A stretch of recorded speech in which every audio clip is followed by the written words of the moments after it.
जय श्री कृष्णा। प्रिय दर्शकों, भाई और बहनों, अष्टो चर्चा में आपका स्वागत है। मेरा आपको सादर नमस्कार।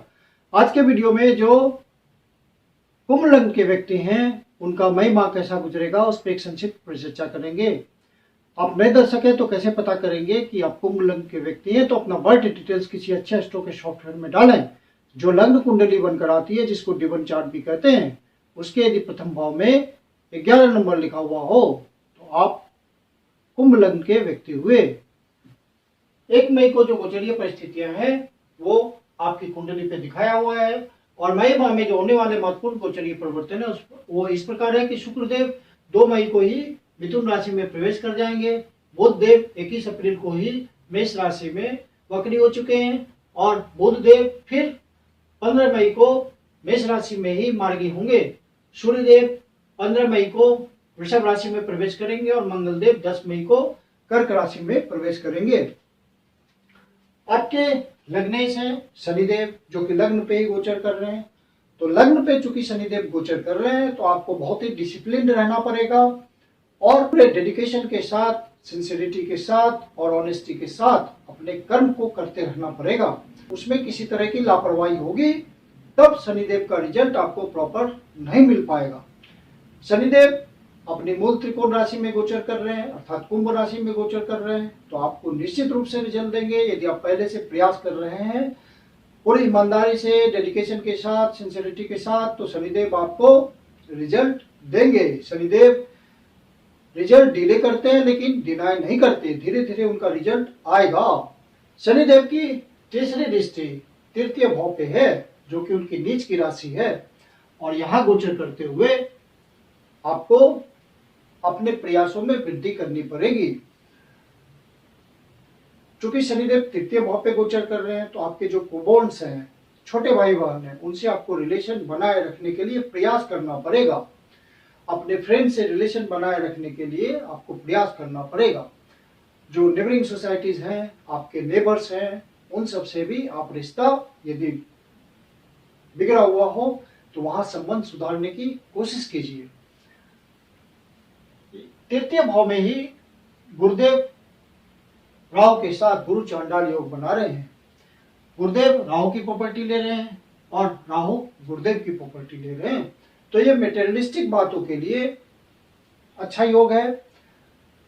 भौतिकतावादी बातों की तरफ आपको सफलता मिलेगी और गुरुदेव यहाँ जितना प्रयास करेंगे आपको उतना ही मेटीरियल रूप से सक्सेसफुल बनाएंगे। गुरुदेव यहाँ गोचर करते हुए आपके भाग्य भाव को देख रहे हैं तो भाग्य की वृद्धि करेंगे, एक्सपेंशन करेंगे। यहाँ गोचर करते हुए 5वीं दृष्टि से आपके सप्तम भाव को देख रहे हैं तो आपके रिलेशंस लाइफ पार्टनर के साथ मजबूती के साथ चलेंगे। जो भी संबंध बिगड़े हुए होंगे उसमें सुधार होगा।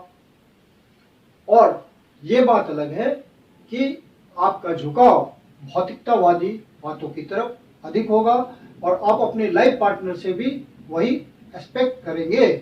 और यदि नहीं माने आपके लाइफ पार्टनर ने आपकी उन सब बातों को नहीं माना तो कॉन्फ्लिक्ट होगा, इस बात का ध्यान रखिएगा।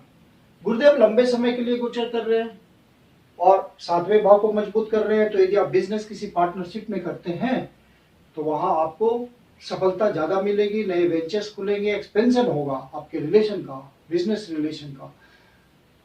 और फिर यहां गोचर करते हुए गुरुदेव नवी दृष्टि से आपकी इच्छा पूर्ति के भाव को देख रहे हैं, अपने ही भाव को देख रहे हैं, तो वहां पे निश्चित रूप से आपको अपने काम में बढ़ोतरी होगी, इच्छा पूर्ति होगी। जिस भी बात गुरुदेव नवी दृष्टि से ब्लेसिंग आपको 11वें भाव पे दे रहे हैं तो इच्छा पूर्ति तो होगी ही और रेगुलर इनकम में इजाफा भी होगा, नए अवसर मिलेंगे।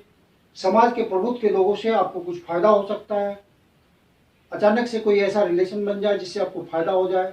घनिष्ठ मित्रों से किसी तरह का आपको लाभ पहुंच सकता है, बड़े भाई से कोई अपॉर्चुनिटी मिल सकती है, कोई नेटवर्किंग काम में आपको विशेष फायदा मिल सकता है। इस माह के गोचर की सबसे महत्वपूर्ण बात है कि शुक्रदेव पंचम भाव पे गोचर कर रहे हैं 2 मई से ही और शनिदेव लग्न पे गोचर कर रहे हैं और 9-5 की स्थिति है, 9 पंचम योग बना रहे हैं।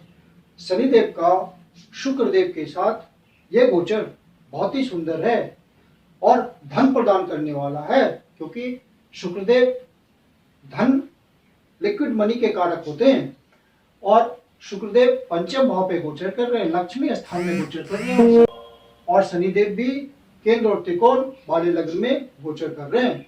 तो आपको निश्चित रूप से यदि आपके ओरिजिनल नेटल चार्ट में कोई एडवर्स कंडीशन ना हो तो धन का अच्छा लाभ होगा, क्योंकि शनिदेव और शुक्रदेव लक्ष्मी स्थान से संबंध बना रहे हैं और शुक्र महाराज का ये गोचर जो भी शेयर मार्केट के धंधे में स्पेकुलेशन का काम करते हैं, ट्रेडिंग करते हैं, किसी भी तरह का गैम्बलिंग करते हैं, हॉर्स ट्रेडिंग करते हैं, लॉटरी का टिकट खरीदते हैं, तो ये जितने स्पेकुलेशन के क्षेत्र हैं वहाँ यदि अपने बुद्धि विवेक का सही से प्रयोग करते हैं, प्लानिंग करते हैं, तो विशेष धन का फायदा होगा। ये गोचर उस लिहाज से बहुत ही महत्वपूर्ण है। जो फन एंड एंटरटेनमेंट की इंडस्ट्री से जुड़े हुए हैं, अपने कला का प्रयोग करते हैं, किसी तरह का डांस के क्षेत्र में है, किसी तरह का म्यूजिक के क्षेत्र में है, इस तरह के कला के प्रयोग में है, तो उनको शुक्र महाराज शुक्रदेव विशेष रूप से फायदा देंगे, क्योंकि शुक्र इन्हीं सब बातों को इंडिकेट करते हैं, उन्हीं के कारक हैं। तो इन सब क्षेत्रों में जो भी लगे हुए हैं उनको विशेष अपॉर्चुनिटी आएगी और विशेष धन कमाने के अवसर मिलेंगे। शुक्रदेव यहाँ गोचर करते हुए आपके लिए धन की व्यवस्था कर रहे हैं, लाभ भाव को देख रहे हैं, तो ये गोचर बहुत ही महत्वपूर्ण है इस दृष्टिकोण से। और पूरे महीने के गोचर में सबसे महत्वपूर्ण बात यही है। फिर शुक्रदेव आपके सुख भाव के स्वामी हैं और आपके भाग्य भाव के स्वामी हैं, तो सुख में वृद्धि होगी, भाग्य का साथ मिलेगा और आपके लिए साधन जुटेंगे। लाइफ स्टाइल चेंज करने का मौका मिल सकता है, कोई कन्वेंस खरीद सकते हैं, वाहन खरीद सकते हैं, सुख सुविधा में वृद्धि कर सकते हैं। भाग्य के सहयोग से आप ज्यादा धन कमाएंगे और ज्यादा सुख साधनों में आपकी वृद्धि होगी। मंगल देव 10 तारीख को छठे भाव पे आ जाएंगे, वहीं गोचर करेंगे, लेकिन नीच की राशि में गोचर कर रहे हैं, तो आप हिस्ट्री नेचर को त्याग दीजिएगा। हर डिसीजन को सोच समझ के लेना है, शीघ्रता से कोई निर्णय नहीं लेना, पूरा समय लीजिए डिसीजन लेने में। तो मंगल देव का छठे भाव पे गोचर नीच की राशि में है, लेकिन छठा भाव है तो गोचर अच्छा होगा और आपको फायदा मिलेगा। बाहर से संबंध बनाने के लिए मंगल देव का यह गोचर आपको हेल्प करेगा और आपके शत्रु आपके सामने नहीं टिकेंगे। कंपटीशन के लिए जो स्टूडेंट ट्राई कर रहे हैं उनको विशेष फायदा मिलेगा। 1 तारीख, 27 तारीख और 28 तारीख को आप अपने स्वास्थ्य का ध्यान रखिए। यदि आप सीनियर सिटीजन हैं, मेडिकेशन, योगा, एक्सरसाइज, इन सब बातों का ध्यान रखिए और किसी तरह के लड़ाई झगड़े में इन्वॉल्व ना होइए, बचे रहिए। 4 तारीख, 5 तारीख और 6 तारीख को कोई मानसिक परेशानी हो सकती है, तो पूरे महीने आप जनरल उपाय के रूप में, रेमेडी के रूप में विष्णु सहस्त्रनाम का पाठ कीजिए, हनुमान चालीसा नियमित रूप से पढ़िए, सूर्य को अर्घ्य दीजिए, रोज अर्घ्य देते वक्त गायत्री मंत्र का जाप कीजिए, गाय को हरा चारा या पालक का सेवन कराएं, हो सके तो प्रति गुरुवार को गाय माता को केले का भी सेवन कराएं। 13 और 14 तारीख को आपका खर्चा बढ़ा हुआ हो सकता है, एक्सपेंडिचर पे कंट्रोल रखिएगा।